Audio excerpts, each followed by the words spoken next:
At the turning of the year, when green fields fade into gold and gold falls into shadow, the world remembers a story. It is the story of a goddess who walks between light and dark, and of how her steps became the rhythm of the seasons. Her name is Persephone. She was the daughter of Demeter, goddess of the harvest, who clothed the earth in wheat and barley, in vines heavy with grapes, in orchards bending beneath fruit. Demeter loved her child with the devotion of the sun for the day, of rain for the thirsty ground. Persephone grew in fields and meadows, her laughter mingling with the songs of birds, her hands gathering wildflowers as though each blossom were a treasure. The earth seemed to bloom for her alone. Where she walked, grasses lifted their heads. Where she paused, blossoms stirred, as though eager to be chosen. She was life itself, in its earliest and gentlest form. But beneath the earth was another kingdom, far from fields and light. The underworld, realm of the dead, where shades drifted like pale smoke, where the air was cool and still. Its ruler was Hades, the god of that shadowed domain. He was solemn, distant, his heart steady but lonely, untouched by the laughter of the living. One day, as Persephone bent to gather a flower, a bloom unlike any she had seen, black at its heart, radiant at its edge, the earth trembled. From the fissure rose Hades in his chariot, drawn by horses dark as midnight. In a sweep, he lifted Persephone into his arms, and the ground closed over them, leaving the meadow empty, the flowers scattered. The world above felt her absence at once. Demeter searched, her grief spreading across the land. She wandered through fields, calling her daughter's name. She asked the rivers, the winds, the mountains, but none could answer. Her sorrow seeped into the soil. The wheat withered, the orchard stilled, the vines hung bare. Where Demeter's tears fell, the ground turned barren. The earth mourned with her. Meanwhile, in the underworld, Persephone sat in the halls of Hades. They were silent, vast, built of stone that remembered ages. Hades offered her jewels carved from obsidian, thrones inlaid with precious metals, crowns of eternal shadow. Yet Persephone's heart longed for the sunlight, for the meadows, for her mother's voice. And yet, as days folded into one another, she began to listen.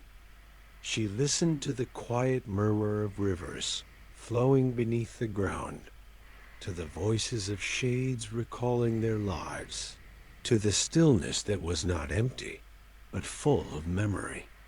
She came to see the underworld as not only a place of endings, but of waiting, of rest, of the gentle pause before all things return.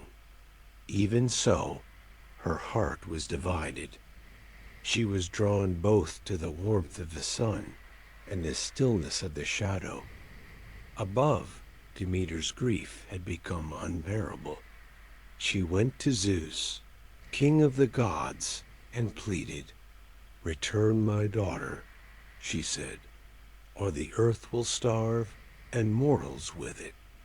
Zeus, who depended on the offerings of mortals, knew the world could not last without harvest.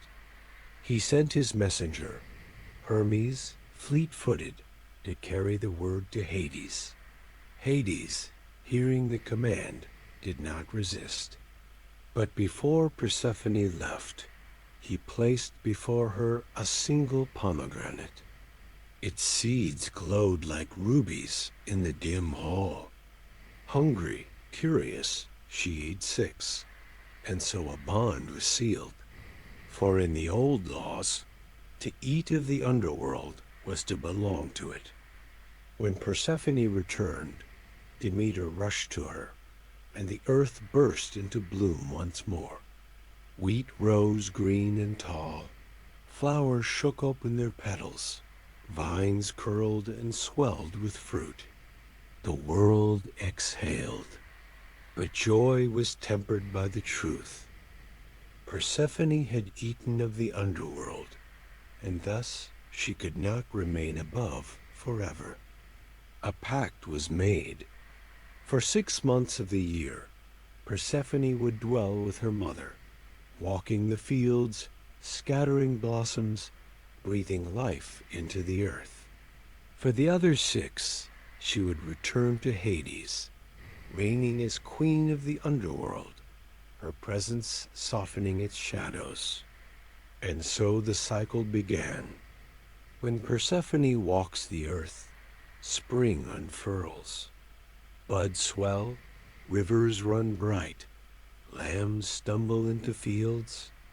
Summer follows, heavy with abundance, the air humming with bees, orchards laden, skies long and golden. When Persephone descends again, autumn begins. Leaves loosen their hold, falling in spirals of red and gold. The air cools, fields empty, birds take to the sky. Winter follows, quiet and still. When the earth lies bare, its strength folded inward, waiting for her return. The seasons are her footsteps.